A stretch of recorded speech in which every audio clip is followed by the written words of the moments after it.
Welcome to the Deep Dive, where we take your research, your reports, and distill them into pure, actionable insight. Today, we're tackling a customer request, a core question for anyone in hospitality.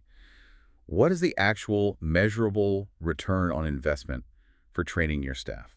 It's a great question, and I think the first thing our sources suggest is that we have to reframe it slightly. Oh, so. Well, too often, training is seen as just a cost, a line on a budget that's easy to cut when times get tough, but the data shows you absolutely have to see it as an investment. An investment, okay. All right. And with any investment, you want to know the potential return. Yeah. So before we get into the weeds, what's the big headline number? What's the most eye-opening metric you found? It's pretty significant. When you look at really effective, well-designed training programs in this industry, the ROI figures, they range from 200% all the way up to 500%.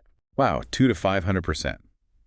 And just to be clear for everyone, that ROI is calculated as the net program benefits divided by the program costs times 100. To get numbers like that, you're doing a lot more than just preventing mistakes. You absolutely are. That return really comes from two sides of the coin. There's the offense, generating new revenue and efficiency.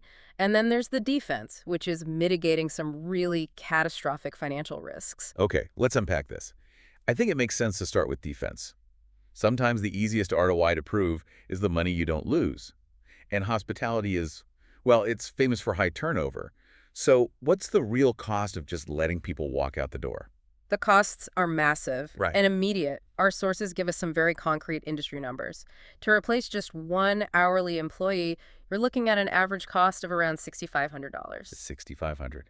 And for a manager? That's where it really gets painful. It balloons to about $50,000. And that's everything: recruiting, background checks, the lost productivity when that position is empty, all of it. Those numbers just scale up so fast. I think there's a scenario in the sources, right? There is, and it's a good one. Let's imagine a pretty average mid-size hotel, say 115 employees and maybe 8 managers. Okay. Now, let's just project what we could call modest turnover: 75% for the hourly staff and 25% for the managers. Well, 75% is modest. 3 out of 4 people leave every year. It sounds incredibly high, but in certain environments, it points to systemic problems where, yeah, that's the reality. And in those places, a lack of training and advancement is a huge factor. So what's the total cost in that scenario? When you run the numbers, the total turnover cost comes to $626,500. Over $500,000 in 1 year, just gone. When you put a number like that on the table, a training budget starts to look less like a cost and more like, an insurance policy. It's a critical defense mechanism. Exactly. Training isn't just about skills, it's liability management. And that brings us to the second big risk. The legal side of things. The legal exposure, yes. The operational costs are one thing, but the sources point to a really critical legal case: Miller versus Walmart stores. Right, the Wisconsin Supreme Court case. Yeah. That one is fascinating because it essentially established that you can sue an employer for negligent hiring, but also for negligent training and supervision. Which means there is a clear legal duty for an employer to properly train their staff to avoid, foreseeable harm. If someone isn't trained on a safety procedure and a guest gets hurt, the hotel can be held liable. And that duty increases with the employee's authority, right? Right. A poorly trained manager is a much bigger legal risk than a new hire. Much bigger. So for any manager listening, the takeaway is that your paperwork is part of your defense. Every signed training checklist, every skills test, that's documentation that you're doing your due diligence. It can even show up in lower worker compensation claims. So training saves you money on turnover, and it Cool. saves you money on legal risk. We've established the defense. But to get to that 500% ROI, we need to go on offense. So let's look at how targeted training can actually generate positive returns. Here's where it gets really interesting with the case studies. Yeah, we have a great, really straightforward example of labor savings with room attendants. Tell us about that one. So this was a program for 6 room attendants. The training was super focused. It was all about how to stock and account for their supply carts more efficiently. Okay, so what was the problem they were trying to solve? The old process was just inefficient. They were making multiple trips back to the supply closet during a shift, which was wasting a lot of time. The goal of the training was pretty simple: save 5 minutes for every room they cleaned. And did they hit it? They got very close. The training resulted in a 4-minute reduction per room. Now, that might not sound like a lot, but you calculate that out. It adds up. It adds up fast. It's 80 minutes saved per person per day.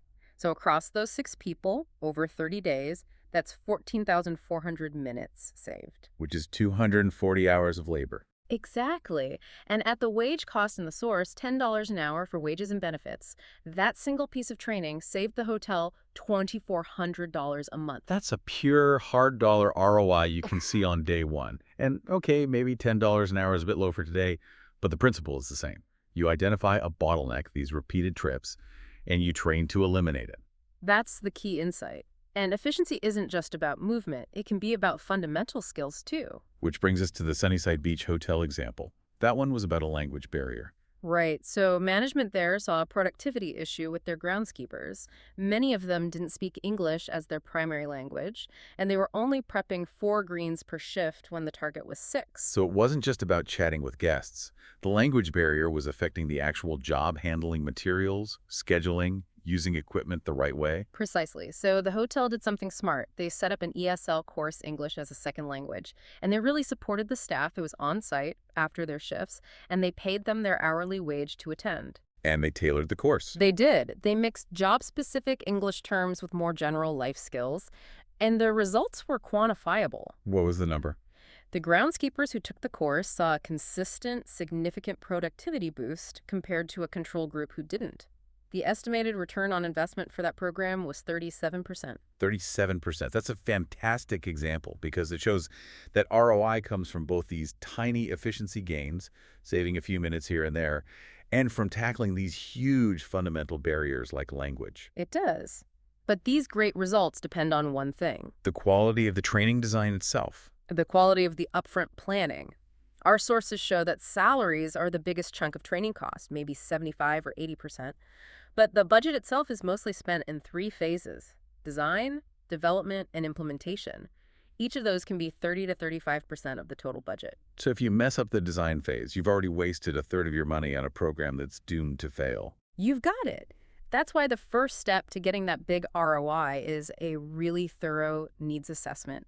You have to know exactly what problem you're trying to solve before you spend a dime. So you're not just training for the sake of training. You're looking for a specific deficiency to fix or an opportunity to get better. And how do you do that in a practical sense? Well, you could interview your top performers to see what they do differently, or you analyze guest complaints to find patterns. You have to find that hidden need first. That makes sense. Okay, so now let's talk about the benefits you can't always put a dollar sign on so easily. Not all ROI shows up on a balance sheet, especially in a service business. Correct.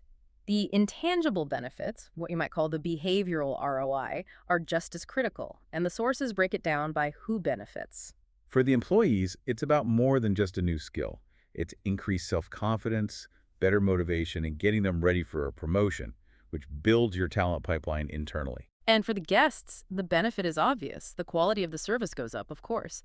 But the key phrase in the research is an increased pleasantness in service encounters.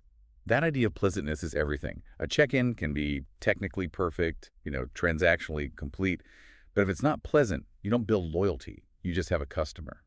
Training soft skills is what turns transactions into relationships. And that loyalty turns into revenue. It also creates this amazing feedback loop for the property itself.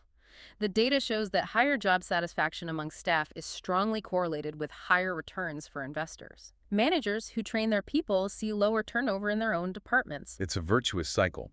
Happier employees lead to happier guests, which leads to happier investors.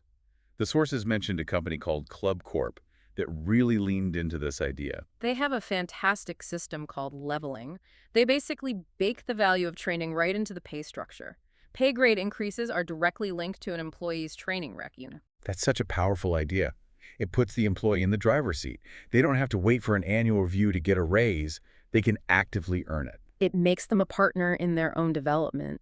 They can increase their own wages by going to training and then passing tests to prove they learned the material. It's a true win-win. So assuming you've done your needs assessment and you have a smart system in place, the training itself has to actually stick. The methodology is key. The sources point to structured methods, like the TRAIN acronym. Right. TRAIN is teach, repeat, ask, imitate, and know good performance. It's simple, but it builds in that repetition that's so important for adult learners. But even the best training course can fail. The ROI is really secured by what happens after everyone leaves the room. The follow-up. The follow-up. We know that new skills disappear fast if you don't use them.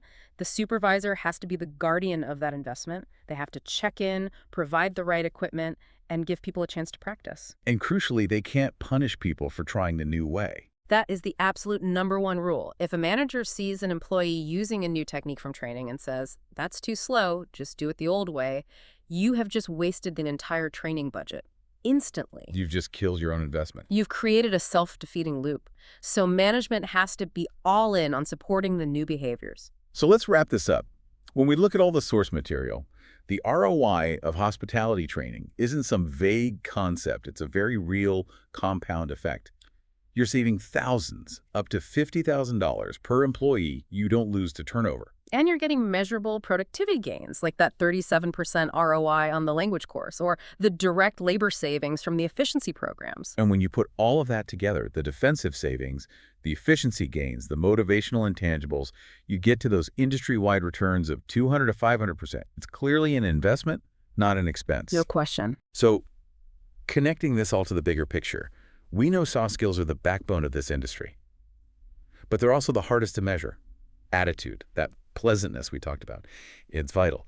So that leaves a final question for you to think about. Given that attitude is so intangible, how would you design a feedback loop to actually capture the ROI of that attitude change 6 months after a soft skills course? Could you use proxy metrics maybe, like tracking a decrease in serious guest complaints or an increase in positive mentions in online reviews? A fascinating challenge. We hope this deep dive has given you the metrics and the strategy you need to see staff development not as a cost to be cut, but as the engine for growth and risk management that the data shows it can be.